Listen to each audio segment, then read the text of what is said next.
에베소서 5장 1절로 2절 말씀입니다. 에베소서 5장 1절로 2절 신약성경 314면입니다.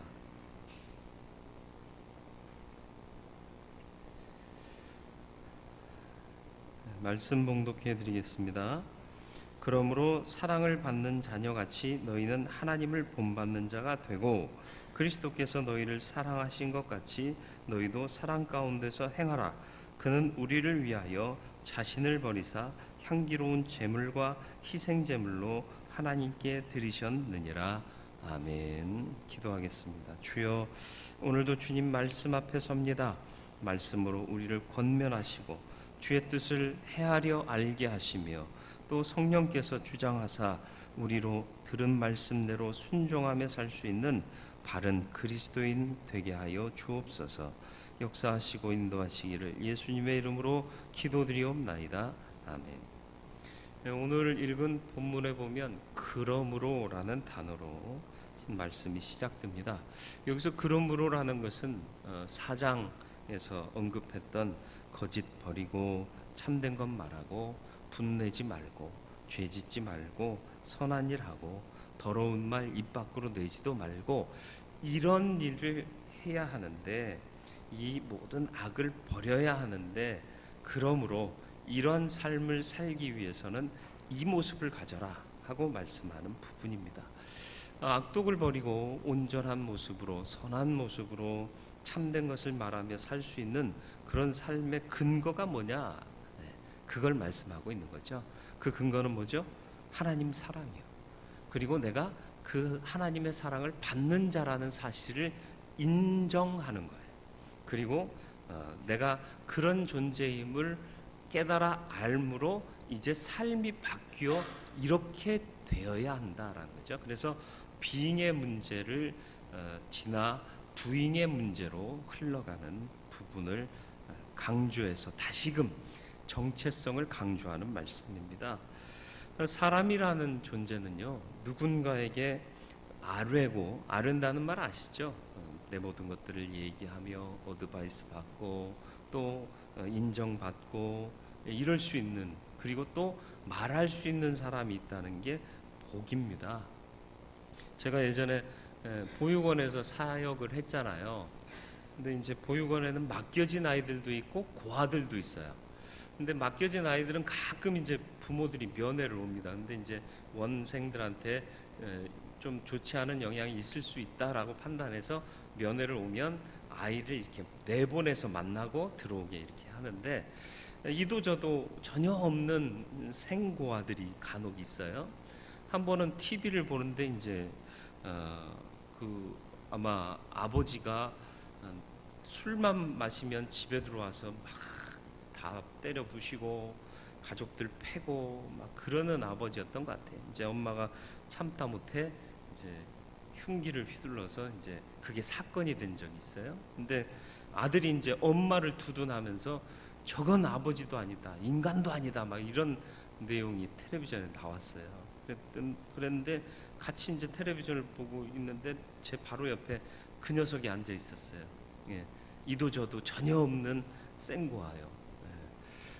그러니까 이 녀석이 뭐라고 그러냐면, 야, 나는 저런 아버지라도 있었으면 좋겠다, 그러는 거예요. 정작 같이 살면서 구타당하고 그 행패를 부리는 걸 다 지켜본 아들은 저건 인간도 아닙니다, 아버지도 아닙니다 그러는데, 아무것도 없던 녀석은 난 저런 아버지라도 있었으면 좋겠다 그러더라고요. 뭘 얘기하는지 아시겠죠? 사람이라는 게 누군가에게 의지할 수 있고 또 누군가가 의지할 만한 마음 둘 곳이 있으면 그게 참 복이 아니겠느냐라는 거죠. 신명기 33장 29절에 보면요, 모세의 마지막 고백이 나옵니다. 34장은요 모세가 죽는 장면이에요. 그러니까 모세가 죽기 바로 전에 이스라엘 사람들에게 마치 유언과 같이 남긴 말씀이 33장에 있는데, 33장 중에 마지막 부분인 29절 말씀을 같이 한번 읽어볼까요? 이스라엘이여, 너는 행복한 사람이로다. 여호와의 구원을 너같이 얻은 백성이 누구냐? 그는 너를 돕는 방패시요 내 영광의 칼이시로다. 내 대적이 내게 복종하리니 내가 그들의 높은 곳을 밟으리로다. 아멘. 이스라엘이여, 그거는 나 포함해서 우리 모든 사람들을 얘기하고 있는 거예요. 근데 행복한 사람이래요. 모세의 인생을 아시나요? 모세의 인생 어땠죠? 태어나자마자요, 애굽의 권력자 때문에 죽을 위기에 처합니다. 낳자마자, 아이가 태어나자마자. 그리고 나서 어떻게 해요? 목숨 부지하기 위해서 갈대 상자에 넣어서 강에 띄워놓습니다. 목숨을 보장할 수 없는 거예요. 그리고 또 겨우 건짐 받았는데 다행히 왕궁에 들어가요. 근데 왕궁에 들어갔어도 정상적인 자녀가 아니고 혈통이 아니기 때문에 왕자로 키워지지만 뭔가 부족한 삶을 사는데 결국은 또 살인자가 되어서 광야로 쫓겨나고요. 광야에서 참 어려운 삶을 살다가 하나님의 부르심을 받아서 애굽에 있는 이스라엘 백성들을 인도하는데, 이 백성들이 만만치 않은 사람들인 거라 조금만 문제가 생기면 죽이겠다고 달려들고, 조금만 문제 생기면 불평불만하고 원망 쏟아내고. 여러분, 불평불만을 듣는 게 사람에게 가장 큰 스트레스인 걸 아시나요?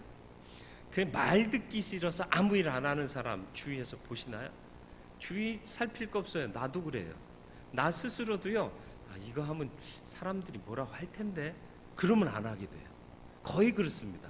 사람들이 웬만하면 다 그래요. 말 듣기 싫어하는 게 인간이거든요. 근데 모세는요, 이 인간들을 인도하는 내내 말 들어요. 조금만 뭐가 없으면 우리를 배고파 죽게 하려고 여기에 데리고 왔느냐, 뭐 마실 게 없으면 우리를 목말라 죽이게 하려고 여기까지 왔느냐. 그리고는 또 고라 자손 중에 일부가 또 반역을 일으키기도 하고, 그렇지 않습니까? 하나님 말씀 받으러 올라간 사이에 우상 만들어 놓고 이상한 짓거리들 하고 있고, 이게 스트레스잖아요. 근데 행복했대요. 행복한 사람이래요. 인생은 완벽한 인생이 없어요. 완전한 인생이 없습니다. 여러분 돌아보세요. 여러분도 굳은 일 경험하지 않은 때가 있나요? 다 좋게만 살아오셨나요? 그럼에도 모세가 왜 나는 행복하고 우리는 행복한 사람이다 라고 말하고 있느냐 하면, 기댈 때가 있거든요. 기댈 때가 어디예요? 하나님 아닙니까? 하나님이 나를 보호하시고 인도하시니까 행복한 사람이에요. 여호와의 구원을 너같이 얻은 백성이 누구냐? 도대체 없지 않느냐? 그리고 내 영광의 칼이시고 내 대적이 내게 복종하는데, 왜? 그분의 능력 때문에. 그러니까 난 행복하다, 우리는 행복하다, 이렇게 선포하고 있는 거예요.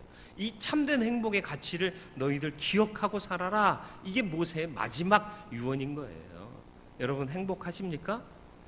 에휴, 저것들이 있는 한 내가 행복하겠습니까? 아니요, 행복하신 거예요. 왜요? 기댈 때가 있잖아요. 하나님이 계시잖아요. 하나님이 다 이기게 하시잖아요. 의지 못하고 우리가 원망하고 불평하고 떠나왔기 때문에 문제가 생기는 거지, 그분께 의지하고 그분께 매달리고 살아가면 하나님께서 책임지시고 대적이라도 무릎 꿇게 하실 줄 믿으시길 바랍니다. 고통과 아픔이 찾아올 때 나아가 아뢰일 수 있는 하나님이 계십니다. 그러면 행복한 일이에요. 고와 같은 인생이 아니다라는 말씀이에요. 요한복음 14장 18절이요, 내가 너희를 고와 같이 버려두지 아니하고 너희에게로 오리라. 이게 주님의 약속이에요. 너희를 고와 같이 버려두지 않겠다라는 거죠. 앞서 말씀드렸잖아요. 고아가 어떤 존재인지. 알을 사람도 없어요. 내 마음을 알아줄 사람이 없어요. 마음으로 기댈 사람이 없어요. 나는 혼자예요. 괴로운 거예요. 먹는 게 입는 게 다 갖춰져도 이 마음의 허전함 때문에 자꾸 쓰러지는 거예요. 이런 하나님의 사랑을 받고 있는 자임을 잊지 마시고, 인생을 고아처럼 살지 말고 사랑받는 자녀답게 사는 저와 여러분들이 되기를 주님의 이름으로 축원을 드립니다. 그래서 먼저 권면하는 말씀이요. 1절에 보면 사랑을 받는 자녀같이 너희는 하나님을 본받는 자가 되고 라고 말씀합니다. 어떻게 하라고요? 하나님을 본받는 자 되어야 한다. 난 절대 아빠같이 살지 않아. 뭐 이런 얘기 혹시 하셨나요? 들으셨나요? 하는 걸 보셨나요? 왜 그래요? 아빠에 대한 신뢰감이 없어요. 예, 아빠가 그렇게 살아주지를 못한 거예요. 난 엄마같이 살지 않을 거야. 예, 엄마에 대한 불만이 있다는 거예요. 그런데 여기서 하나님을 본받는 자 되라 하고 하신 말씀의 전제가 뭐냐? 사랑을 받는 자녀같이. 그러니까 하나님의 사랑을 받는 자녀, 정상적이고 따뜻하고 온전한 하나님의 케어 속에서 자란 자녀답게 너는 살아라. 그 얘기를 하고 있는 거죠. 여기서 본받는 자라는 헬라어 원어는 미메테스라는 단어가 쓰여지는데, 미메테스라는 단어는 모방한다, 흉내낸다라는 뜻이에요. 그러니까 하나님을 본받아라, 그게 뭐예요? 하나님 모방하라, 하나님을 흉내내라, 그런 뜻입니다. 제가 뭐 여러분 듣기에 설교 잘하는 설교자는 아니지만 제 설교 스타일이요, 우리 교단 선배 목사님 세 분을 이렇게 조합한 스타일인 거 모르시죠? 제가 존경하는 세 분의 설교 스타일을 제가 조합해서 그런 스타일로 해요. 물론 그분들은 이제 말씀을 버벅거린다든가 더듬거리지는 않으시죠. 제가 좀 말주변도 없고 이 전달 능력이 좀 떨어져서 잘 설교를 못하는데, 스타일 자체는 그분 세 분을 닮은 거예요. 왜냐하면 너무 은혜를 받아서 제가 따라했어요. 흉내냈어요. 그랬더니 그게 이제 제 스타일로 굳어지게 된 거죠. 사람은요, 본받고 흉내낼 때 그런 사람이, 그런 존재가 있다는 게, 그런 모델이 있다는 게 참 좋은 것 같아요. 완전하게 나만의 스타일 그런 거 없어요. 사실은 흉내내죠. 나만의 스타일 그러면서 선전하면서 옷 팔잖아요. 화장품 팔잖아요. 근데 길거리 나가봐요. 그 옷 입은 또 다른 사람 있다? 그게 나만의 스타일이요? 아니잖아.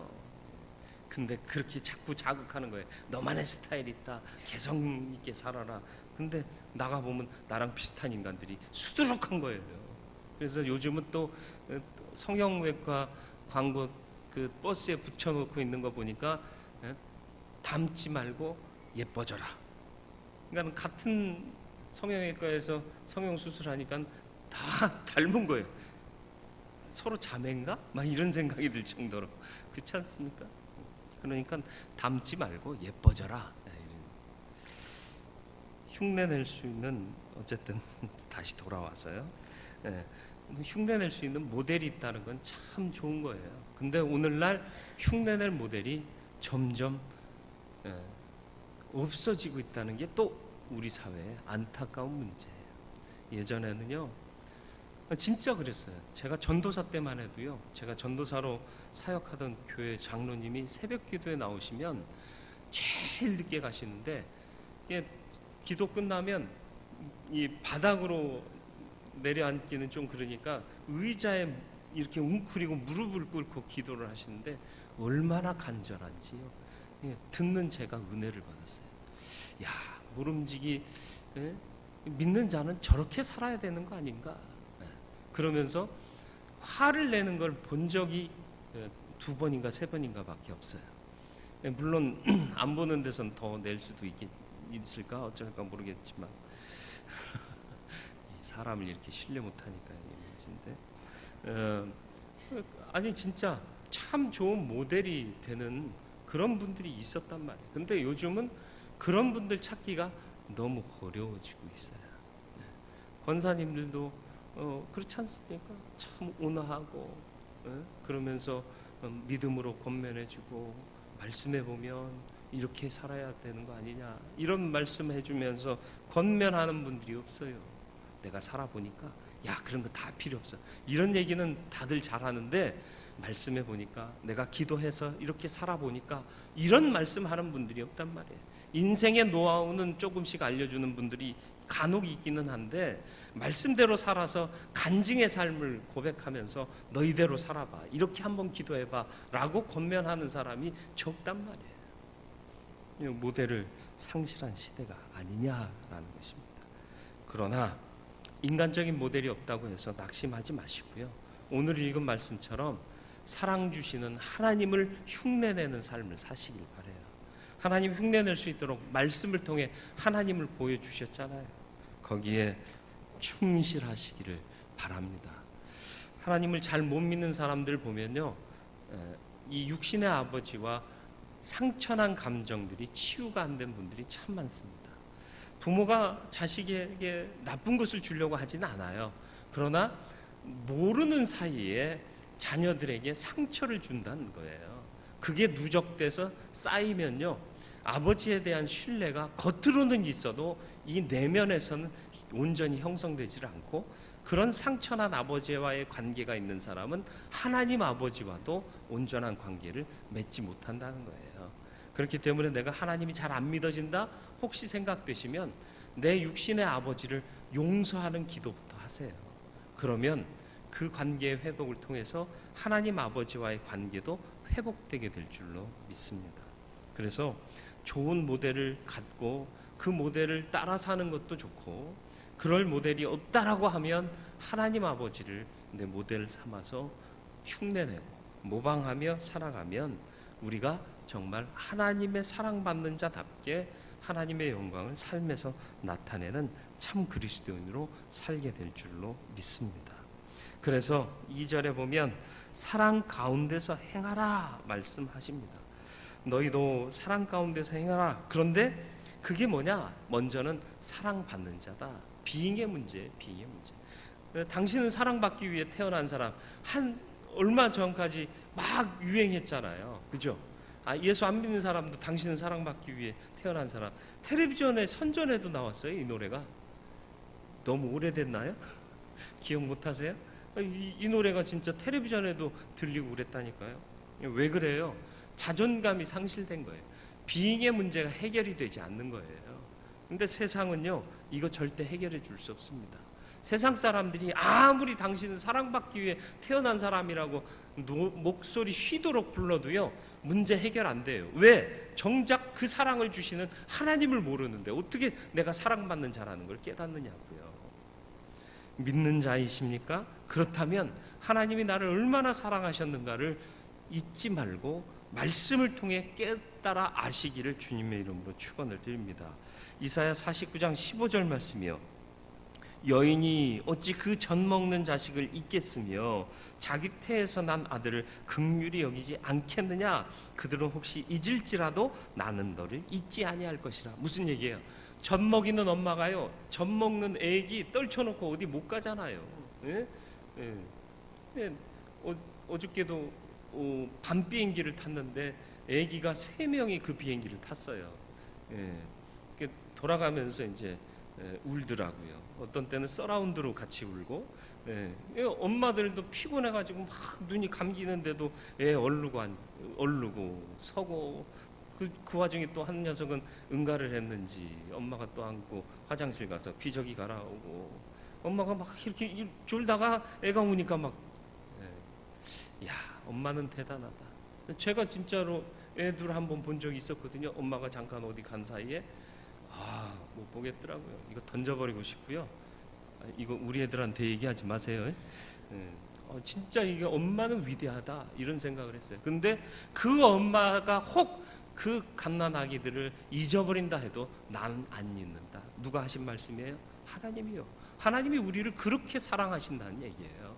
젖먹이 엄마보다 더 우리를 사랑하신다. 이건 뭐 비교할 수가 없는 얘기 아닙니까?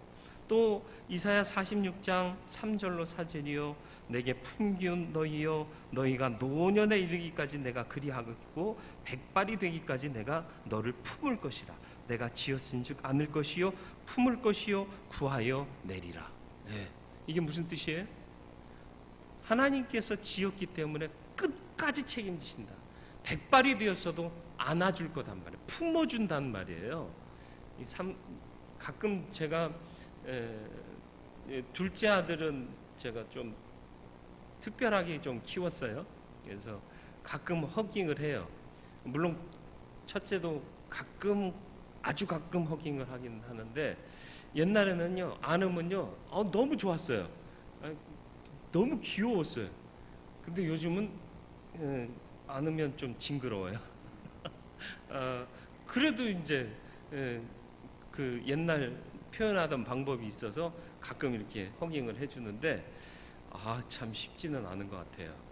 애들은 이제 크면 사랑 표현을 좀 다른 방법으로 해야겠다, 좀 이런 생각을 갖고 있는데, 하나님 아버지는요, 백발이 된 우리도 품으시겠다라고 말씀하는 거예요. 그러니까 얼마나 그 사랑이 대단한지를 얘기하는 거예요. 그렇죠? 로마서 5장 8절 말씀이요, 우리가 아직 죄인 되었을 때 그리스도께서 우리를 위하여 죽으심으로 하나님께서 우리에게 대한 자기의 사랑을 확증하셨느니라. 죄인 되었을 때요, 잘하고 이쁜 짓 하면 안아주고 싶고 건져주고 싶고, 그런데 못된 짓 하고 나쁜 짓 하는 놈인데도 불구하고 하나님은 우리에 대한 사랑을 예수를 통하여 확증하셨답니다. 이 사랑을 저와 여러분들이 받고 있는 거예요. 우리가 그런 존재인 거예요. 그것을 망각하지 않기를 주님의 이름으로 축원을 드립니다. 부모의 사랑 불완전합니다. 친구의 사랑 역시 불완전해요. 애인의 사랑 불완전합니다. 그러나 하나님의 사랑은 완전한 사랑이라는 것을 잊지 마시고, 그 사랑 받는 자임을 잊지 마세요. 그 사랑 받고 자란 사람은요, 삶이 바뀌어져요. 여러분, 사랑 받으면 삶이 행복해지지 않습니까? 사랑 받으면요, 희망이 생겨요. 괴로운 일 많아도요, 누군가가 나를 사랑해주고 있다는 사실을 딱 깨닫는 순간요, 이 모든 괴로움들이 사라지는 것 아닙니까? 군대 간 장병들이요, 헬멧 안에다가 애인 사진 붙여놓잖아요. 왜 엄마 아빠 사진은 안 붙여놓는지 아직도 이해는 안 됩니다만, 자기를 더 사랑해주는 존재들인데, 그러니까 애들 키워놔봐야 다 소용없어. 그리고 손자 손녀 이뻐해봐야 또 역시 소용없어. 군대 가서 헬멧 안에다 누구 사진 붙여놓을 것 같아? 할머니 할아버지 사진 붙여놓는 놈 내가 본 적이 없어. 다 연예인 사진 아니면 여자 사진이야. 그러니까 소용없어. 웃자고 하는 얘기인데 너무 심각한 것 같아요. 그게 뭐예요? 힘들어도요, 딱 생각만 하면 내가 사랑하는 사람이 있다, 날 사랑하는 사람이 있다, 그러면 이 모든 피곤함과 괴로움이 눅눅듯 녹는다는 거 아닙니까? 사랑받는 사람은요, 달라요. 삶이 달라집니다. 말이 다르고요, 얼굴 표정이 다릅니다. 사랑하면 예뻐진다고 그러대요. 봉봉 브라더스인가? 옛날에 사랑하면 예뻐져요, 뭐 그런 노래 모르세요? 너무 봉봉 브라더스 자체를 모르시나요? 봉봉 사중창. 사랑받는 사람은 다를 수밖에 없고요, 주님은 이 사랑의 가치를 아셨기 때문에요, 요한복음 13장 34절로 35절에 이렇게 말씀하십니다. 새 계명을 너희에게 주노니 서로 사랑하라. 내가 너희를 사랑한 것 같이 너희도 서로 사랑하라. 너희가 서로 사랑하면 이로써 모든 사람이 너희가 내 제자인 줄 알리라. 내가 사랑해서 너희를 살려놨으니까 계명 준다. 그 계명 어려운 거 아니다. 내가 준 사랑, 너희가 받은 그 사랑 가지고 서로 사랑해라. 그러면 세상이 너희가 내 제자인 줄 알리라. 그리스도의 사랑을 본받은 사랑의 행위자가 되기 위해서 내가 그 크신 사랑을 받은 자임을 늘 묵상하고 감사하고 감격하며 감동하는 삶을 사시기를 주님의 이름으로 축원을 드립니다. 그 삶이 있어야 두잉이 되는 거예요.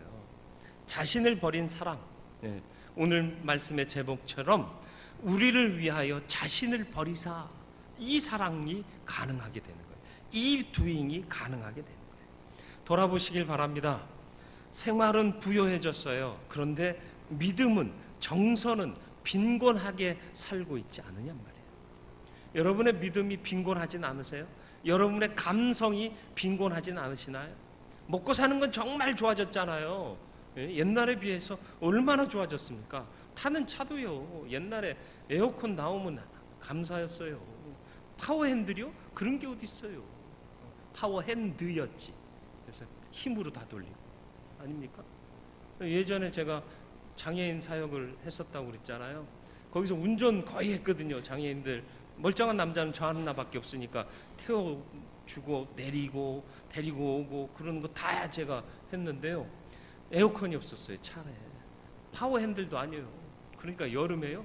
창문 열고 달리는데 너무 더운 거예요. 짜증이 한 번은 나가지고 옆차하고 실갱이가 붙었어요. 네. 그래가지고 막 싸우니까 뒤에 분들이 나중에 사무실에 와가지고 차에 에어컨 좀 달아드렸으면 좋겠다고. 우리 전도사님 너무 짜증 나시는지 아까 오다가 싸웠다고 그래가지고 그 주에 에어컨 달았잖아요. 뭔 얘기하다가 여기까지 왔디야. 이게 뭐냐 하면 예전에 비해서 오늘날 생활이 많이 부여해졌어요. 그런데 믿음이나 감성은 너무 빈곤하게 살게 됐다라는 거죠. 가난한 나라의 간절한 모습을 우리는 보지 않습니까? 어렵고 힘든 나라인데도요, 에어컨도 안 나오는데요, 아프리카나요, 동남아 지역에서 집회하면요, 구름대같이 몰려들잖아요. 근데 우리는 에어컨 켜놓고 주차장 완비해놓고 식사까지 제공한다고 그러고 오라고 그래도 안 모이잖아요. 바쁘대요. 왜 바쁘죠? 그때보다 잘 먹고 잘 사는데 삶의 여유가 없어요. 왜요? 우리의 마음의 여유가 상실됐기 때문에 삶의 여유가 더 없어지는 거예요. 몇 푼 못 벌면 어때? 하나님이 채워주실 거 아니요? 아니, 없으면 없는 대로 살면 되지. 이게 안 되는 거예요. 이게 안 되는 거예요. 자꾸 삶은 부요하게 하면서 내 정작 핵심이고 중심이 되는 믿음은 점점 가난해지고 정서는 점점 가난해지고 있다는 얘기예요. 여러분, 하나님이 제1입니까? 여러분의 삶에 하나님이 제1이에요? 근데 딴 거 다 하고 남는 시간 주님 앞에 드리는 경우가 있지 않으세요? 다른 거 다 계획 세워놓고 남는 걸로 헌금하는 경우 있지 않으세요? 그게 원칙이 바뀐 거 아닌가요? 그게 정말 사랑하는 건가요? 그게 제1순위로 모시고 사는 건가요? 아니잖아요. 하나님을 사랑하며 사는 저와 여러분들이 되기를 주님의 이름으로 축원을 드립니다. 그래서 사랑받는 자답게 이게 doing도 될 수 있기를 바라요. 그 doing, 그걸 행할 수 있기를 바랍니다. 자신을 버리는 사랑 아무렇게나 되는 게 아닙니다. 이 사랑이 저와 여러분들의 삶에 있어지기를 주님의 이름으로 축원을 드립니다. 하나님을 본받는 자 되시길 바랍니다. 모방하고 따라하는 모습 가지고 사시길 바라요. 그리고 사랑 가운데서 행하시길 바랍니다. 그 사랑은 사랑받는 자라는 being, 존재감을 바로 갖는 데 있어요. 하나님이 이토록 나를 사랑하신다. 이것에 감동하며 감격하시길 주님의 이름으로 축원드려요. 나는 왜 그런 감동이 없죠? 말씀을 모르니까요. 하나님이 나를 어떻게 사랑하셨는가 모르니까 그게 감동이 안 되는 거예요. 기도하시면서 말씀 묵상하세요. 그래야 하나님의 사랑이 내 삶에 깨달아지고 감동되는 거예요. 그래야 또 내가 나가서 일할 수 있는 거예요. 나를 버릴 수 있는 희생적인 사랑 아무나 되는 게 아니에요. 내가 사랑받는 자라는 사실을 인지하고 그것이 내 안에서 역사할 때 나는 참된 doing 할 수 있는, 행할 수 있는 사람이 되는 겁니다. 저와 여러분들이 이 사랑으로 행하고 이 사랑에 늘 감격하여 살 수 있는 하나님의 참 사람들이 되시기를 주님의 이름으로 축원을 드립니다. 거룩하고 자비로우신 아버지 하나님, 우리를 위하여 자신을 버리사 구원하신 예수의 사랑을 본받는 자 되기를 소원합니다. 내가 하나님의 사랑을 받는 자임을